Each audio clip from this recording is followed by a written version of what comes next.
Hi everybody, Stefan Molyneux from Free Domain Radio. I hope you're doing well. So, I don't normally explain myself before a presentation, but this one will be upsetting enough for enough people that I think it's worth having a few facts to keep in mind as you steadily find your outrage growing as I talk. So, collective statements about groups.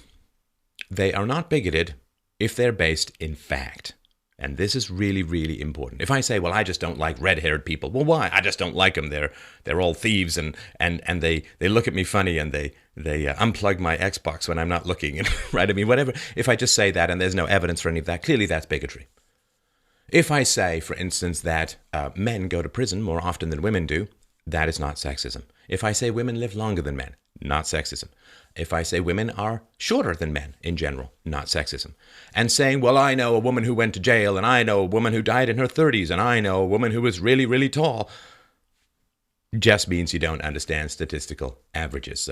Most people don't win the lottery. The fact that you know someone who did win the lottery doesn't mean that everyone wins the lottery. You understand this, right? So when you start making collective statements about groups that are founded on facts, founded on general trends, this is not bigotry, it's not racism, it's not sexism, it's not whatever you want to call it. It's not any kind of prejudice. It is simply a statement of facts. So I'm going to be doing that, but I will be supporting it by facts, and the sources for all of what I'm going to say are in the description below the video and in the notes to the podcast, because this election is too important for us to shy away from facts. And I'll tell you something else, because we're going to talk about Mexicans or Hispanics in general, and other groups as well. I mean, it's an equal opportunity offense show. But here's the reality. In 1965, the Democrats under Ted Kennedy, pushed through legislation that switched immigration from Europe to the third world, into America. Prior to that, other than some Chinese, which was obviously pretty rough passage, immigration into the United States was overwhelmingly European. And the Democrats didn't like that, and they switched that so that instead of European immigrants coming to America, third world immigrants come to America. Well, why did they want to do that? Well, because third world immigrants generally vote left. They vote for the Democrats. They vote for bigger government. They vote for more services. They vote for more government spending. They vote for all of those things. And the Democrats knew that. And they knew they couldn't win the war of ideas anymore. Why? Because the horrors of communism had been finally unmasked in the 1960s by Nikita Khrushchev, who talked about the cult of personality under Stalin, and the gulags and the concentration camps and the mass starvation in Ukraine in the 1930s, where 10 million people starved to death. All the horrors of communism were revealed. And also, of course, there was lots of horrible stuff going on in China under the Communist Party and so on. So they couldn't win the war of ideas. So they knew that they needed to stay in power. If they wanted to stay in power or grow or achieve their ends of bigger government and more social control, then they had to switch immigration patterns from Europe, which was generally, at the time at least, a small government kind of culture, to the third world, which is, in general, a big government culture. So the funny thing is that the left screams at everyone who makes collective judgments about groups as racist, sexist, homophobic, xenophobic, whatever it is, right? However, the left switched immigration from Europe to the third world because they knew that third worlders would reliably vote Democrat. So in other words, they yell at people for pointing out the very facts that they relied upon, and was the entire reason for them switching immigration from Europe to the third world. So again, it's just one of these precious leftist hypocrisies that really needs to be unmasked. So this election is fundamentally about demographics. Does America continue to have a democracy that relies upon debate, that relies upon facts, that relies upon arguments, or is it going to be giant voting blocks of third worlders who are voting for the left reliably and going to drive America into a socialist decaying orbit, such as we can currently see in Venezuela, burning up, destroying lives, destroying the healthcare system, destroying the food production to the point where people are literally hunting pigeons in the streets and rats in the sewers. So that is the choice ahead of you. And this is why this election is so important, and why I have spent, despite my skepticism, if not downright hostility to political action, have spent the last year and a half of my life focusing heavily on bringing facts about this now imminent election to you, the general population. And if you find this work helpful, please help me out, help out what we're doing here. We've had $250 million downloads and views of this show. We are moving the needle. We are moving people's minds toward the light. freedomainradio.com/donate to help us out. So let us dive into the facts. This is the United States foreign-born population in millions from 1850 to 2065. Yes, that's right. We've opened a tunnel of time mathematically up into the future. And as you can see, relatively low. This is the big 19th century immigration thing when there was no welfare state and there was very little public spending and people came for the freedoms rather than for the free stuff. You come for the freedom, you add value. You come for the free stuff, you subtract value. It's a basic equation. Now, from the 1930s, late 1920s to the 1960s, America put a hold on immigration to give people time to assimilate, to give people time to absorb. You know, you can't have that Roman feast where you just keep eating until your belly explodes. You need time to sort of digest. And there was a diminishment in immigration, as you can see. And this was, in the post-war period, an extraordinarily prosperous time for America, and in particular, a prosperous time, increasingly prosperous time for blacks in America, because endless waves of third world migrants weren't pulling down their wages. So 1960, you see there's a fundamental change. And anybody who's not aware of this change doesn't understand what this election is all about. Here we see the large increase, massive increase in third world immigration into America. And this is fundamentally changing the voting patterns. It is fundamentally changing the culture. It is fundamentally changing the size and power and scope of the government. It's fundamentally changing the number of people dependent on the state. And people who are dependent on the state are almost never going to vote to diminish the state and to reduce taxes, right? If you're on the receiving end of taxes, you want more people to pay taxes.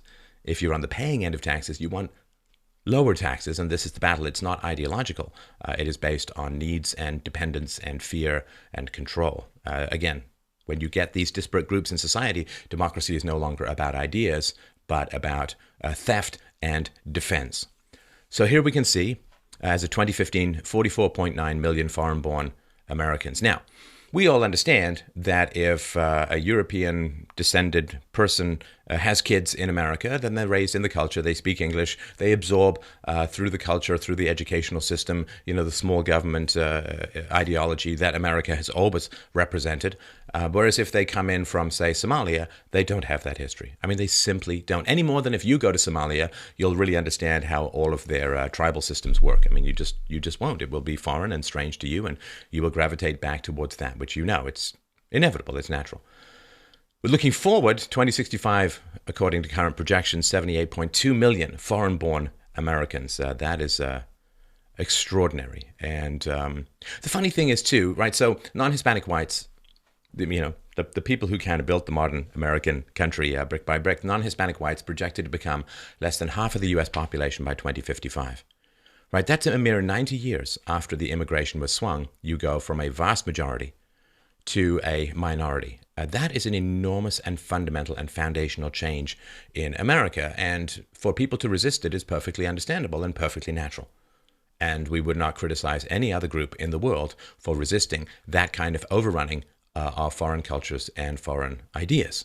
Of course, right? I mean, if there was some country out there where it was like 90% one ethnicity, non-white, and then white people just started moving there and overwhelming the system and voting to change the fundamental system towards their own preferences, we would view that as a kind of invasion or a kind of imperialism or a kind of colonization, and we would not object to people saying, whoa, whoa, whoa, we had this country for hundreds of years, now all you people are coming in and changing it for your own preferences against our own preferences and our own desires. And people would say, well, yeah, you have the right to do that. You see, it's white people, and you know, in the modern world, white people have no rights. No, I mean, you can't. You can say anything you want, do anything you want to white people, because I don't know, privilege. Still waiting for that card in the mail. Maybe it got lost. Maybe it went to some other country. Anyway, so by 2065, America will be thoroughly balkanized. No racial or ethnic group is a majority of the population. Hispanics see their population rise from 18% today to 24% by 2065. Asians go from 6% today to 14% in the future. Now, here's the thing. If all of these groups had generally the same ideas about limited government, the rule of law, Bill of Rights, separation of church and state, free market, you know, all the things that generally constituted American exceptionalism for most of its history, if all these groups had the same ideas, then there would not be any particular statistical or ideological reason to oppose them. You may oppose them for other reasons, which may be closer to prejudice. So the question is, do the groups coming into America share the ideas of existing Americans? And given now that this process has been going on for decades after decade, right, of third world immigration coming into America, that has already changed the American landscape. The question is really not what is it, do they have different ideas than contemporary Americans? Now, the more important idea would be, or the more important argument would be, do they have different ideas from Americans in 1964, before the 1965 immigration bill or act? So we're going to dive into that so people can understand what is going on and the stakes that are going on and why Donald Trump is so popular and why the true Republicans who want smaller government are so invested in trying to figure out what's going on with immigration. Because if you don't have these facts, this makes no sense to you. And if it doesn't make any sense to you, you can't make sense of the ballot and what you might want to do. So let's move in. Immigration to the United States. These are the demographics, right? So I'm sorry if you're just listening to this, you might want to go to youtube.com/freedomainradio and watch this, because it's a little bit on the visual side, even before I take my shirt off. So here we can see the orange is Europe, right? European immigration, overwhelmingly European immigration. Almost nothing from Africa, almost nothing from Asia, and little from Latin America.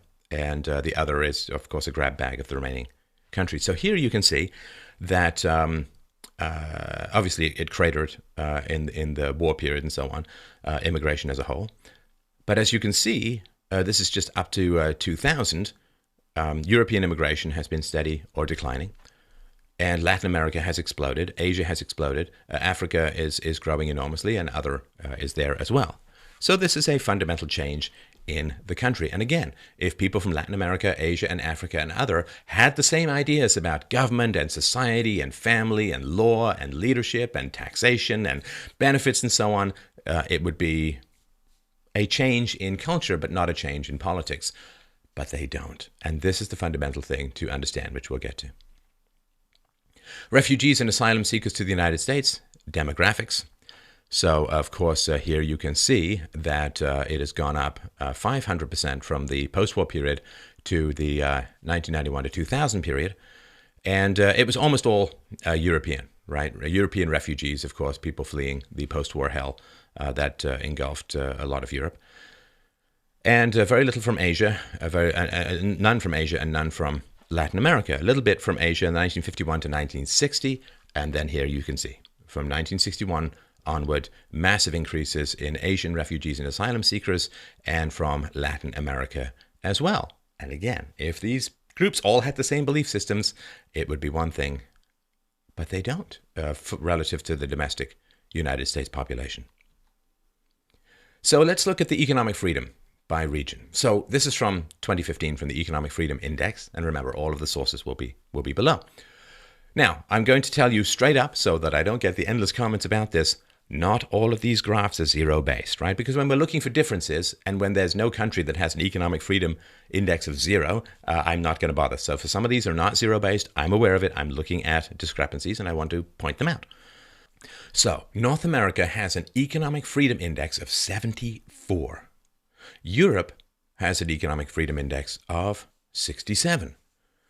Now, the Middle East and North Africa have an economic freedom index of 62, South and Central America 60, Asia Pacific 59, Sub-Saharan Africa 55. Now remember, when you grow up in a particular environment, you absorb the values of that environment, and it's very, very hard to change those values later on. Plus, generationally, values are transmitted from parent to child, just as languages. And so it is not easy to break the cycle of the values that the original immigrants grew up with.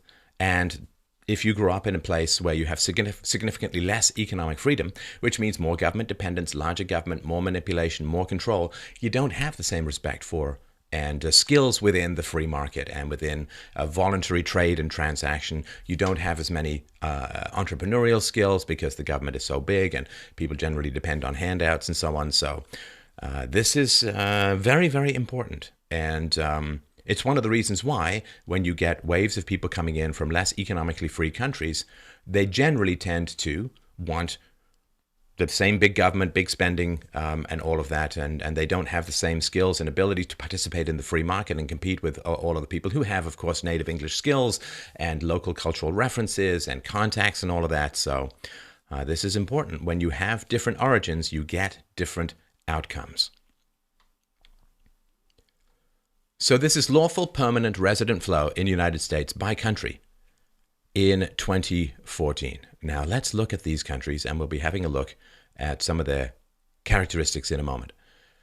So Mexico, of course, the largest, 134,000 and change. India, just under 78,000. China, just over 76,000. The Philippines, just under 50,000. Cuba, just under 47,000. Dominican Republic, 44.5.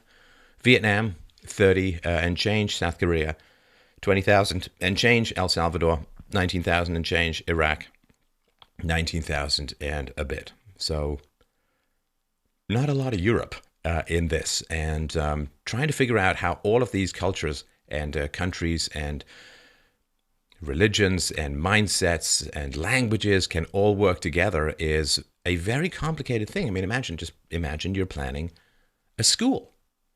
And this is the breakdown of your class. What are you going to do? What are you going to do? These countries in general are all speaking different languages, have different cultural references, different religions.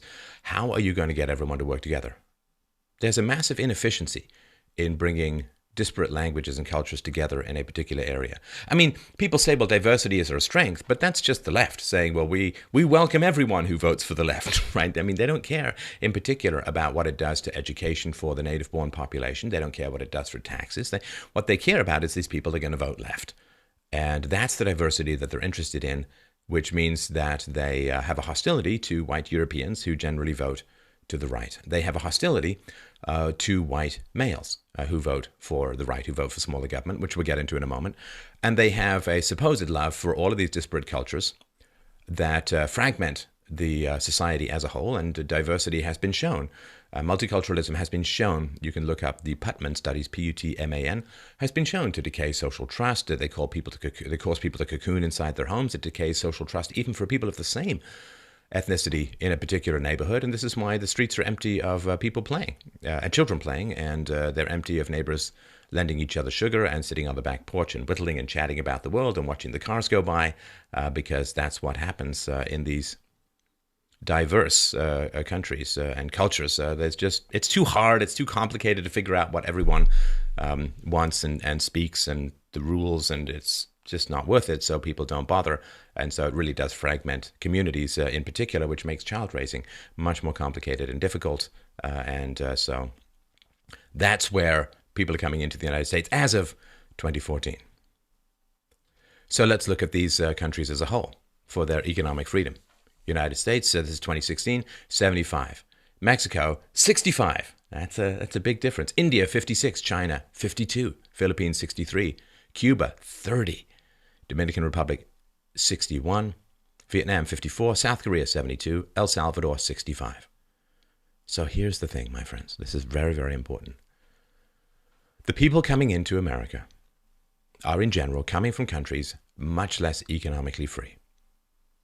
Now, it's one thing if there's no welfare state, no government handouts, no social subsidized housing, no Obamacare, no Medicaid, no Section 8, no food stamps, no government-paid education. I mean, then you're coming for the freedom. And that will be a self-selecting group of people who can't stand living in economic tyranny and are desperate and thirsty for economic freedom, which was the 19th century immigrants to America. But there's no way to know who's coming for the freedom and who's coming for the free stuff. We do know that there's a lot of people coming for the free stuff in America, which we'll get to in a second. But this is really important. You know, if you pay a woman to go on a date with you, how many people think that she's there because she loves you or just finds you that attractive? Well, of course not. If you pay a woman $1,000 to go on a date with you and she won't go on a date with you if you don't pay $1,000, then clearly she likes you minus $1,000 because she has to get $1,000 to get to the position of liking you. And you can say, well, she loves you, but she just takes the money for funsies. But who would really believe that? So the immigrants who come from less free countries, who end up on welfare or consuming a lot of resources that they've never paid into, right, that they've never paid into. The welfare state I have moral problems with as a whole, but if you've paid into the welfare state, at least there's a case for saying, well, I paid into it, therefore withdrawing for it is not quite as bad. But if you've come in and start consuming resources that other people are forced to pay for, the native-born population is forced to pay for, of course they're going to have a problem with you. Of course they're going to have a problem with you. I mean, if you think that's a problem, do me a favor. Find someone in your neighborhood or someone in your family or someone, whoever, and they're going to throw a potluck dinner. Say, oh, you should throw a potluck dinner. That's so much fun. And everyone shows up with food, right? With salads and cakes and main courses or whatever. And they show up. And then you show up with containers, right? You know, the restaurant containers you get your doggy bags in. You show up with containers, and instead of bringing food to the table, instead of bringing your dish to the potluck dinner, start scooping everyone else's food into your doggy bags and leave. Will everyone be just fine with that? Will everyone think that was great? You didn't even stick around and you just took the food. And when you were supposed to contribute food, you just took it and left. And if people said, well, that was a pretty kind of a dick move, is that racist? Of course not. So this is where people are coming from. And because there's so much free stuff in America, the idea that they're all coming to participate in the free market, it's not the case. It's not the case. And we know statistically that that's not the case. Corruption Perceptions Index. All right. Remember, people bring their values from their domestic countries and come to your country with those values. So the United States.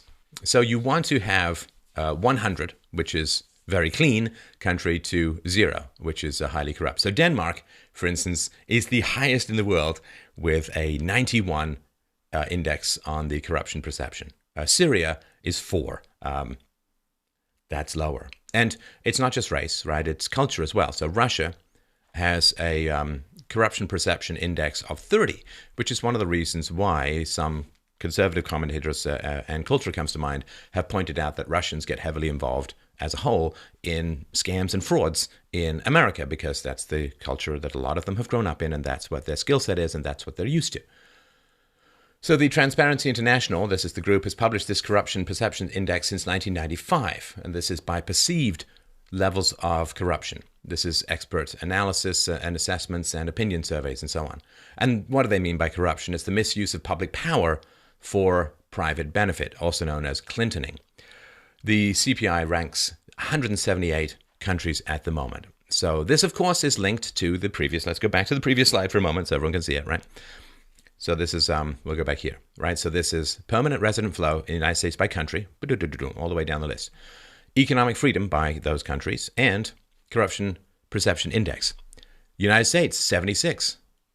Not Denmark, but a long way from Syria. Mexico, ooh, ouch, 36. India, 38. China, 37. Philippines, 36. Cuba, 47. Well, I guess people are scared to say it's corrupt.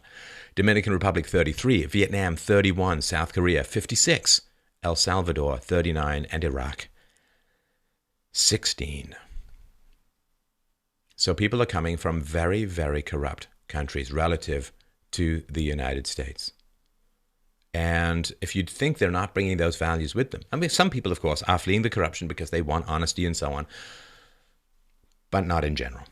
In general, these are people whose cultures and skills have all developed from these corrupt countries. And some of these people are coming from, let's just pick a place, they're coming from India, and they were bureaucrats in India who were used to being on the take. And then they become bureaucrats in America, and they deal with the Indian community who are used to paying bribes, and it begins to decay and corrupt the system. Again, these are statistical trends. They're not generalities. They're not absolutes. I just want to remind you of that, because I know this stuff can be challenging, but, facts are facts, I mean, I'm sorry if they're challenging, but, have we become so sensitive as a culture that dealing with basic statistical facts has just made us hysterical? If so, we're done as a culture. I mean, we've retreated into a sort of cult of reality rejection that is going to wipe us out completely. I mean, we just have to deal with facts, People in the past have had to deal with facts they didn't like, we thought that the Earth was the center of the solar system, if not the universe. Turns out that wasn't the case. I mean, things happen all the time. We thought that the king was divinely appointed by God and could could order us around, and to disobey the king was to disobey God. And it's like, well, no, now there's, in general, in the West, separation of church and state, and the royalty that remains are figureheads and so on. People look at facts and change their worldview, and that's why we have a civilization. So let's just keep doing that, shall we? So we continue to have and grow that lovely little thing called civilization. National IQ by country. Now, this is important as well, because IQ is foundational to success in a free market. In general, the smarter you are, the better you will do. And we can see this, of course, from the people from Japan and China and South Korea and so on. High IQ. Here we can see this, and we'll get to that in a second, and they generally do very well. It's pretty dose dependent. It's linear. The higher your IQ, the more money you're likely to make, the better you're going to do in the free market. The higher your IQ, the less attractive welfare is, because you can make more money in the free market than you can in welfare. The lower your IQ, the more attractive welfare is, because you'll make more money in the welfare state than you will in the free market. And the fact that, in general, the leftists want to import people from low IQ cultures and countries is important, right? Because low information voters, low IQ voters. Now, as to whether this is genetic, whether this is environmental and so on, doesn't matter in particular. Let's say that it's environmental. Well, the people who come here who have low IQ, who are in their 30s and 40s, it's not going to change. Like if you didn't get enough food to eat when you were a kid and you're 40 and you're 6 inches shorter than you would have been otherwise, eating a bunch more food isn't going to make you taller, right? The brain doesn't continue to grow much for women in the early to mid-20s, or for men in the late 20s, then you're done. Nobody knows how to raise IQ. There's breastfeeding a little bit, spanking a little bit, but other than that, nobody knows how to raise IQ. And people have been trying this for a long time, right? The Head Start program had a lot to do with that.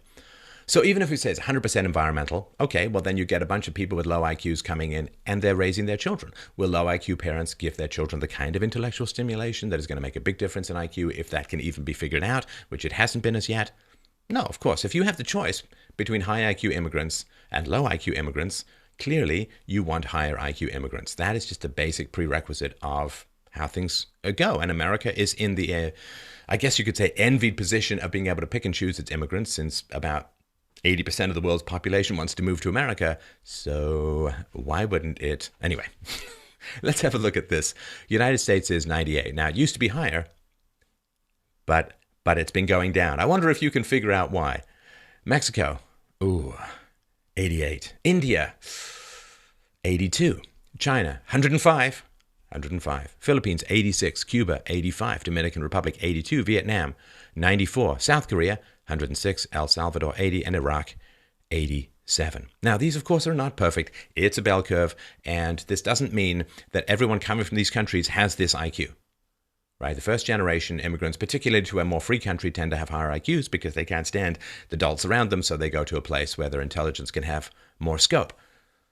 But if it is genetic, well, next generation after that, I think we can see where that might go.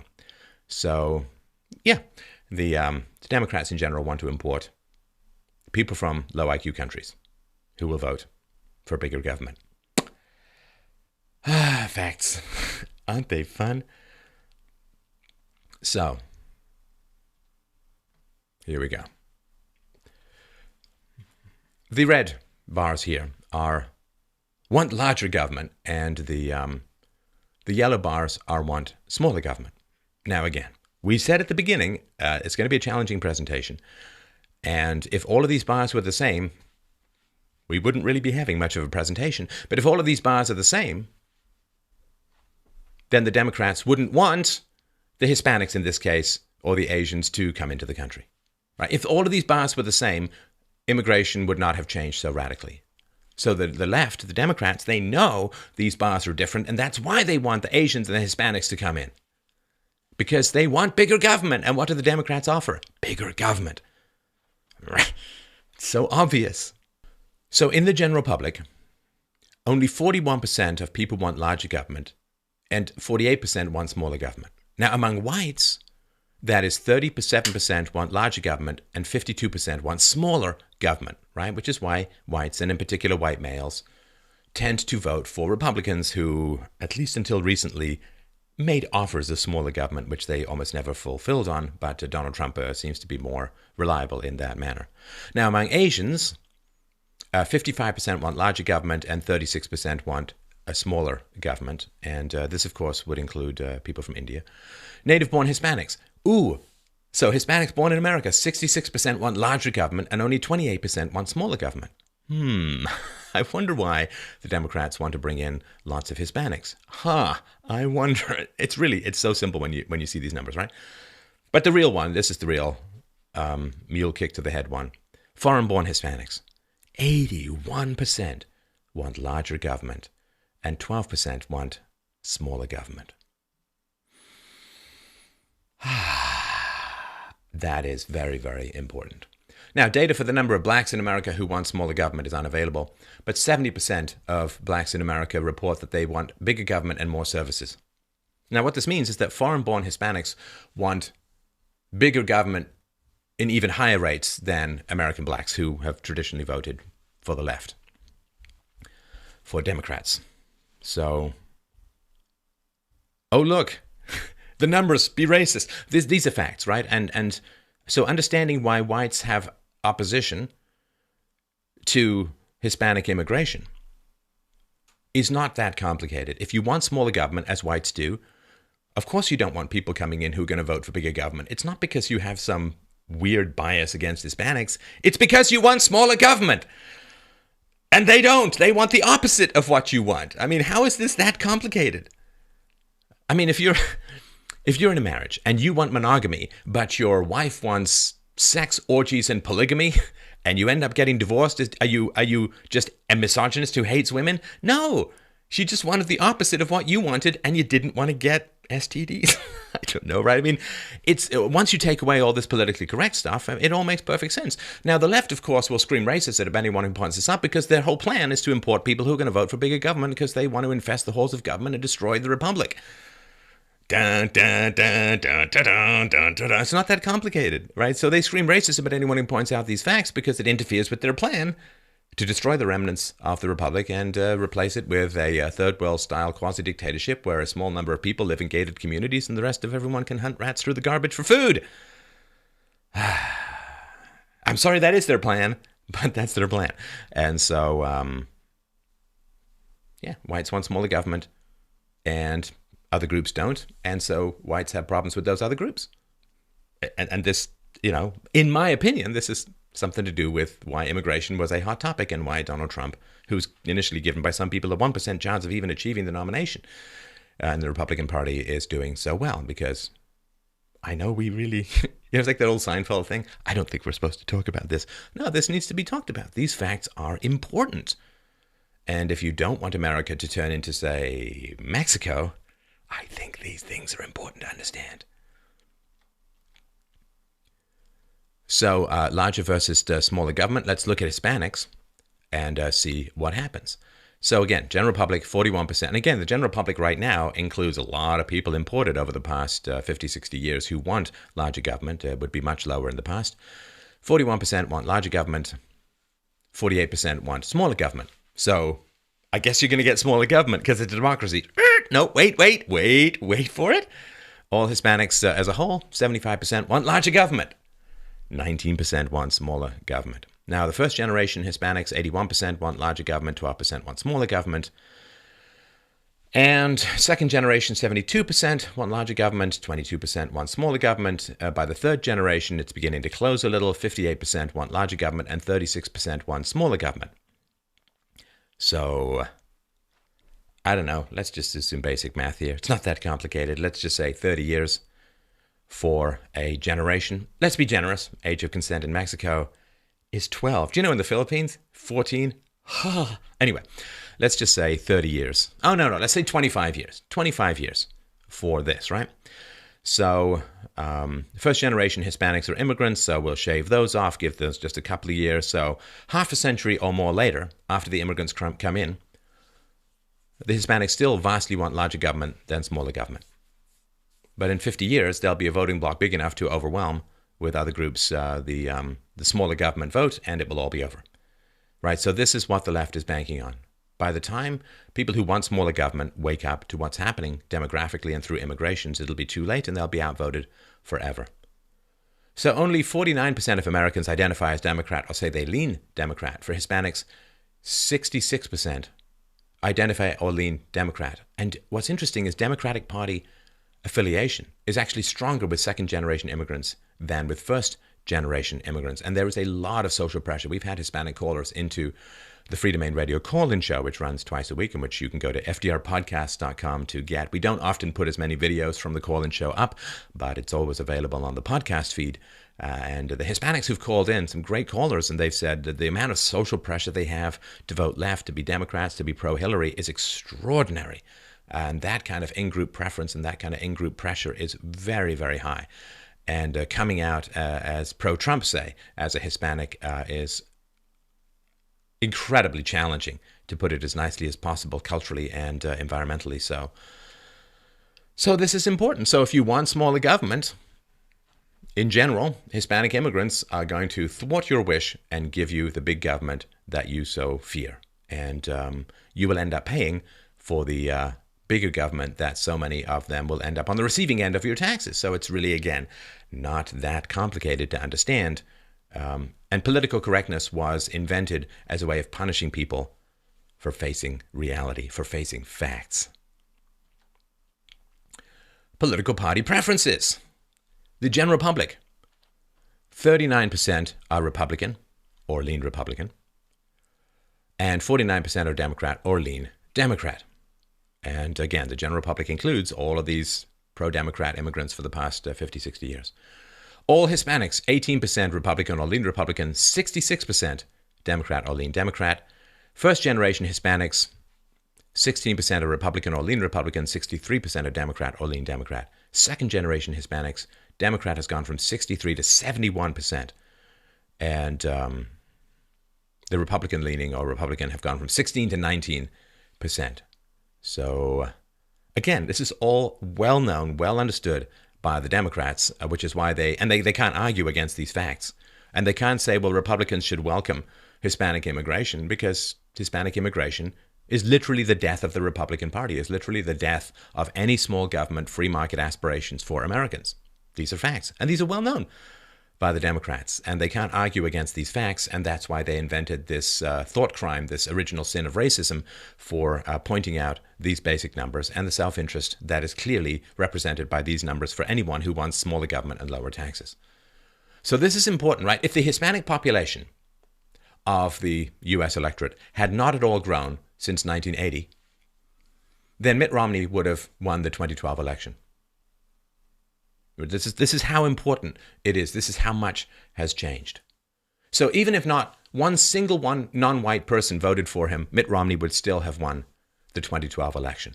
So Obama is in power for the second term because the Democrats have changed the demographics of America to the point where it's almost impossible for a traditional Republican to now get the vote.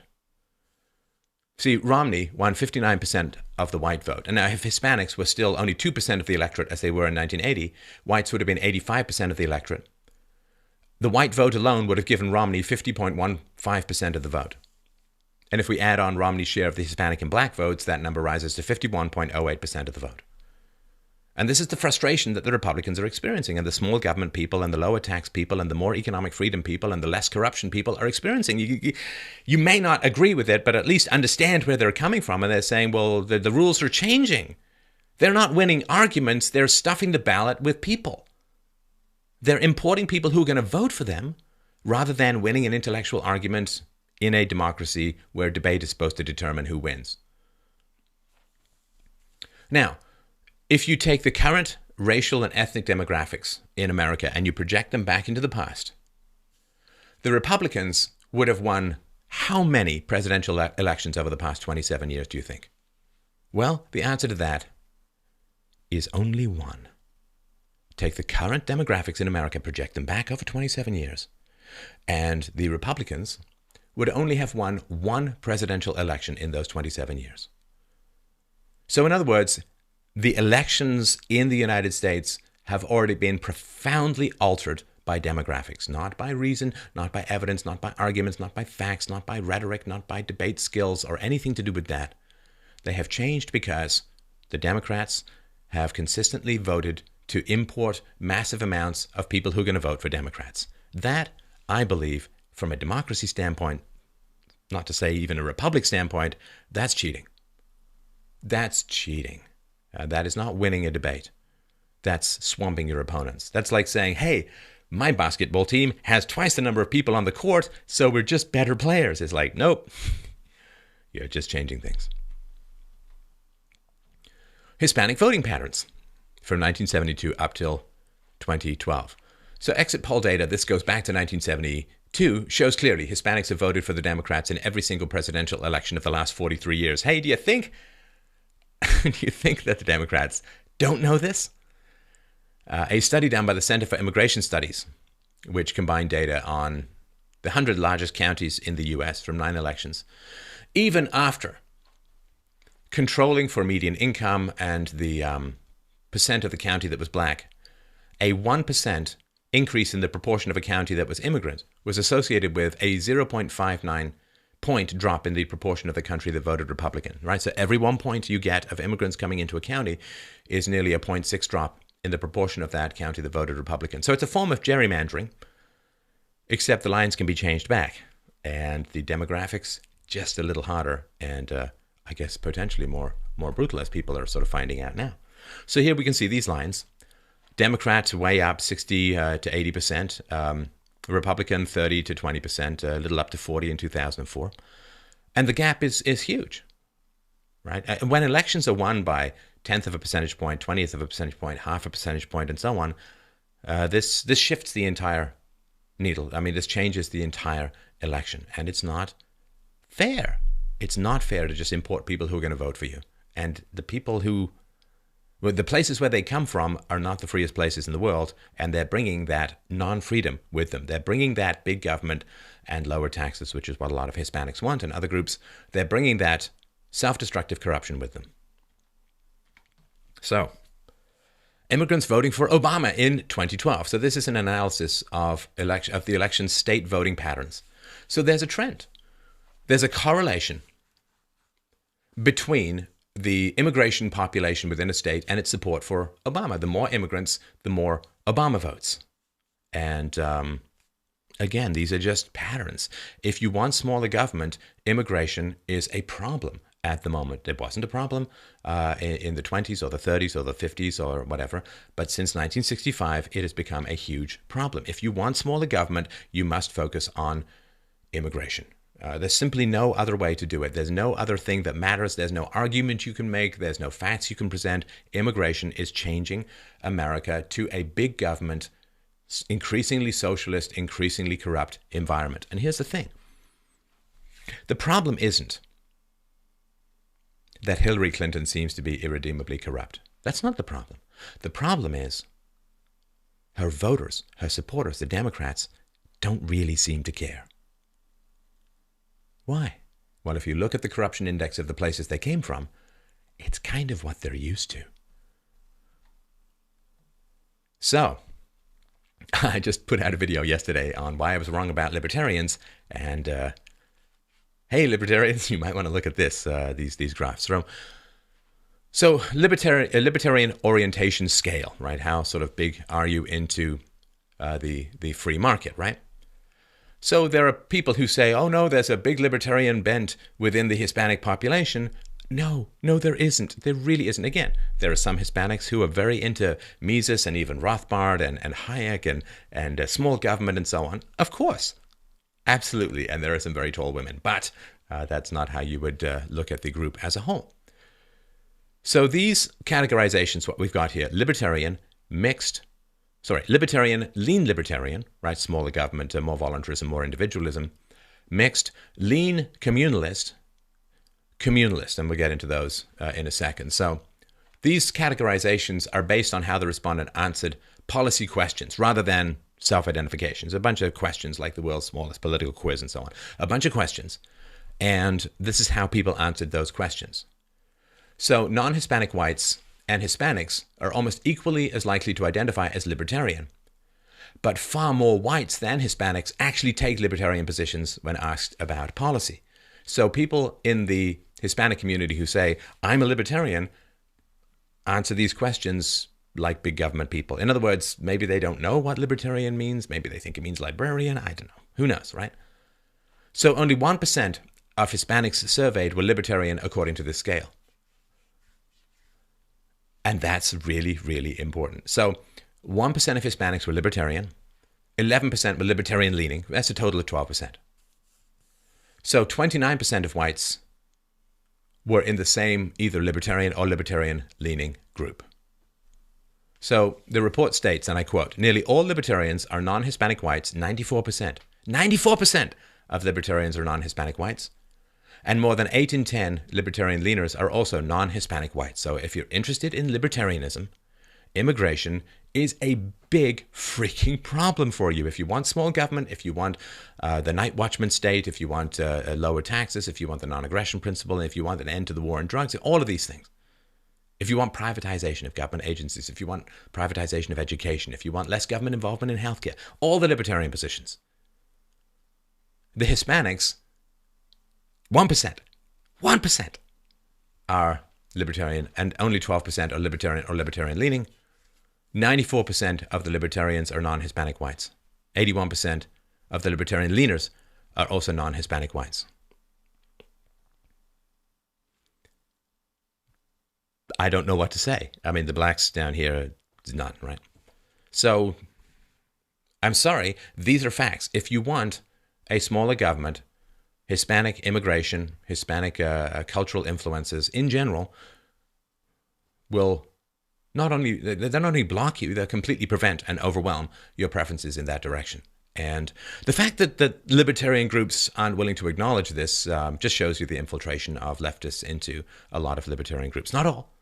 Some libertarians are very based on this stuff, and understand what it is.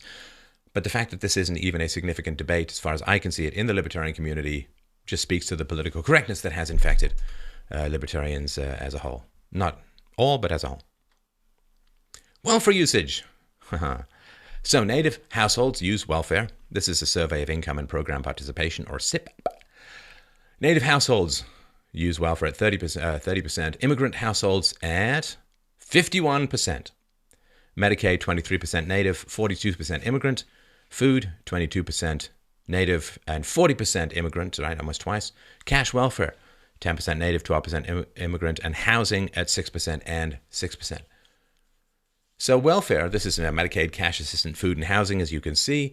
Total federal expenditures for these programs, nearly $500 billion in 2012. And states spent an additional $180 billion on Medicaid alone. So those who are on welfare, who are receiving welfare, tend to pay little or no income tax.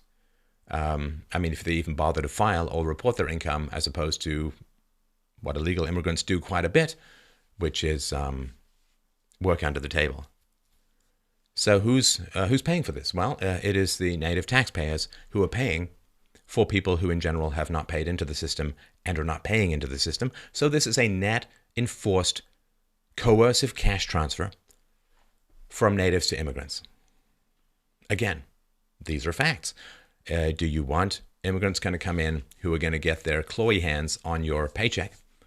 And again, this is why I say it's a displacement, because the more immigrants come in, the more they get subsidies for having children, the more they don't have to pay for those extra children. So you're paying them to have more and more children, whereas the people who are taxpayers, particularly the whites, as their income goes down, their fertility tends to decline in terms of actually the number of children that they have. And so this is a displacement. You are taking money away from the native population, from whites as a whole, who will then have fewer children. And you're giving it to an immigrant population whose goals oppose the general preferences of the white population, and you're paying the immigrant population to have more and more children. I mean, you can count, right? You can see where this goes. This is not complicated. Immigrant welfare usage by origin country. So, natives, as we said, use immigration at the rate of 30% of natives. Now, Central America and Mexico, 73% of them are using welfare. 73%. More than twice twice. Almost 2.5 times the rate. Now, the Democrats, who are in the business of taking money from productive people and giving them to unproductive people, are fully aware of this. And this is why they want to bring people in from Central America and Mexico. This is why there is this sanctuary cities. This is why these open gates. They're going to vote for bigger government. If you're dependent on the state, you're going to vote for bigger government. Why is it that the Democrats and Hillary in particular are all like, well, we're going to increase taxes on the rich? Well, that sounds great if you're on welfare, because that means rich people are going to pay for more stuff for you. Yeah, I mean, from an amoral resource consumption standpoint, that's exactly what you want. From the Caribbean, 51% of immigrants are on welfare. From Africa, 48%. From South America, 41%. From East Asia, 32%. From Europe, 26%. From South Asia, 17%. This is sort of related to the IQ stuff, which we saw before, but this is the reality. If immigrants were still coming from Europe, they'd be consuming welfare. Well, they'd be more productive, because when you're not consuming welfare, we assume that you're working and producing and creating value in society. So if the immigrants were still European, they'd be consuming welfare at a lower rate than natives and paying more taxes, I would assume, on average, as a whole. So why would you want groups coming in that are using welfare at 2.5 times almost the rate of natives? Well, because they vote for Democrats. You get the pattern. I don't need to keep repeating this, right? Immigrant households using welfare. By duration, head of household has lived in the United States. So, of course, welfare use is high for new arrivals, but it's also very high for well-established immigrants. Of households headed by immigrants who have been in the country for more than 2 decades, 48% of them still access welfare. Households headed by immigrants in the country for fewer than 5 years, well, about half of them access the welfare system. Despite, there's all these restrictions and so on, right? Heads of the household are eligible, or because there are immigrants in the household who are eligible, or there are U.S. citizens in the household who are eligible, likely American-born children or anchor babies, right? America is one of the few countries in the world that if you just drop a baby on American soil, that kid is automatically a citizen, no matter what. And it's a mad policy. But anyway, so here we go. Immigrant households using welfare. By duration, the head of household has lived in the United States. Under 5 years, 51%. 5 to 10 years, 51%.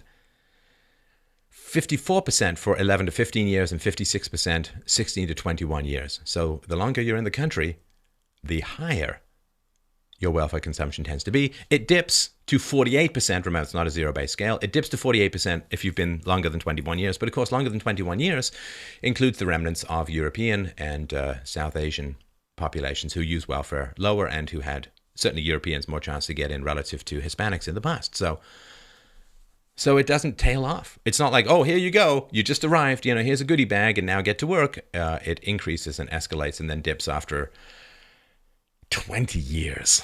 So again, if you want to hold on to your money, if you want to have money for your children's say, or your family, or your friends, or your healthcare, if you want to have money for whatever you want to do, to save, to spend, to give to charity, whatever it's going to be, well, immigration is not working for you. Now, it's working for the Democrat Party. It's just not working for taxpayers in America.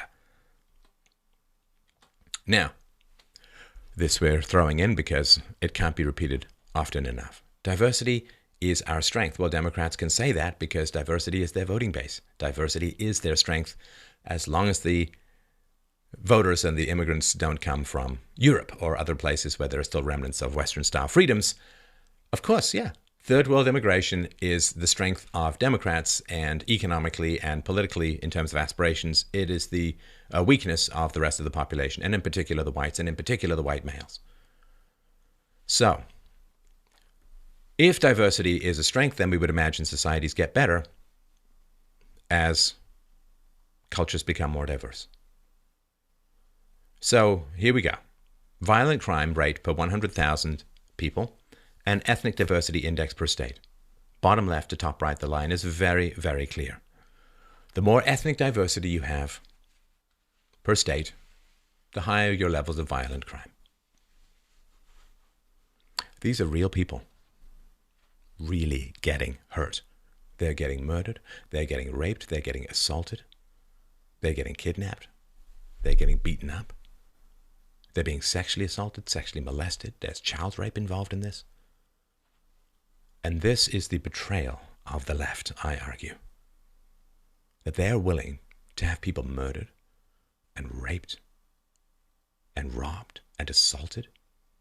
They're willing to have children raped and murdered and assaulted because they want votes.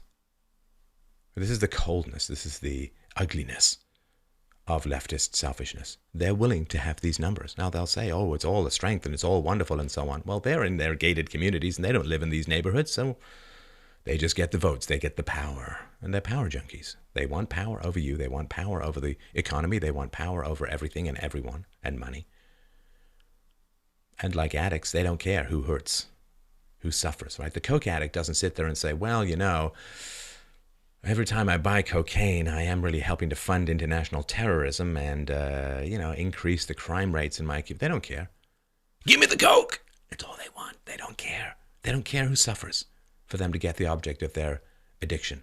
And if it's political power, yeah, they don't care. They don't care that violent crime goes from 100 per 100,000 to 650 per 100,000. They don't care about 650% increase or a 600% increase in violent crime because they still get their votes, don't they? Property crime and diversity follows similar patterns. As you can see here, property crime rates per 100,000, not quite as steep and a little bit more scattered, but the trend is still the same. Ethnic diversity index per state and property crime rate per 100,000. This doesn't count welfare, which could, in many circles, be considered a property crime, but there's an increase from 2,200 or 1,900 to close to 4,000. The more ethnically diverse the state, the higher the property crime rate. And all of the associated costs that go with that. Insurance costs, costs of people missing work because they're, dead, or things like that. And police costs and incarceration costs. I mean, the massive amounts of costs. Why would you want this as a whole? So, let's close it off here. I think the case is pretty clear. The left is not into diversity at all. If the left was into diversity, then there would be a statement in, newspaper offices or television offices saying, half the population leans Republican or is Republican. We don't have any Republicans around here. We need to have diversity, so let's proactively try and get Republicans into the newsroom. They don't want that at all. No, they don't want that at all. If the reporters who gave to politicians, 96% of them gave to Hillary Clinton's campaign. There's no diversity. The left does not want diversity. The left only says they want diversity, and diversity is a value, and anyone who questions it is racist because they want the votes of third world people who are going to reliably vote for a bigger government and more Democrats in power. That's all it comes down to. You need to strip away all of this sophistry around this. It is simply the naked embrace of power, and the way that they do it, since they can't win the argument on morals, they can't win the argument on facts, they can't win the argument on history, they can't win the argument on demographics. So what they want to do is continue to import people who are going to reliably vote for the left because they're power junkies and they can't win in debate.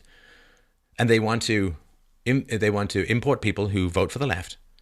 And because they can't win the debate, all they do is scream racism at anyone who points out the facts that if you want smaller government and if you want lower taxes, immigrants are going to destroy your hopes. And it's going to go the other way. You're going to get more taxes, you're going to get bigger government, and where does that process end?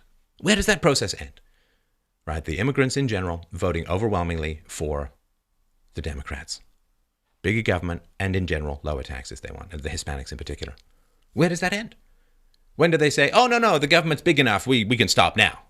Let's hold it, let's maybe bring it down. It doesn't end. It doesn't end at all. Until you go complete third world. Until you go Venezuela. And I've done a presentation on the decline and fall in Venezuela. You need to watch this. You need to know what is going on in Venezuela. Because in Venezuela, the small government people were overwhelmed by the big government people dependent on the state. And the entire system is collapsing and people are literally dying in the streets. They're starving to death. They're fleeing the country to get food. They're lining up for hours in hopes of getting a scrap of moldy bread. I am telling you, that's where it goes. And that's what this election is all about. Now, please like, subscribe, share, get this information out to people.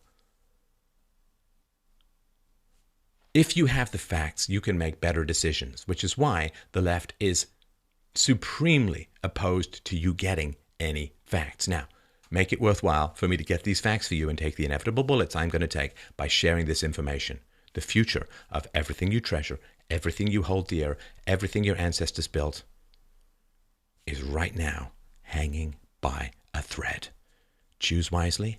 This choice will not come again.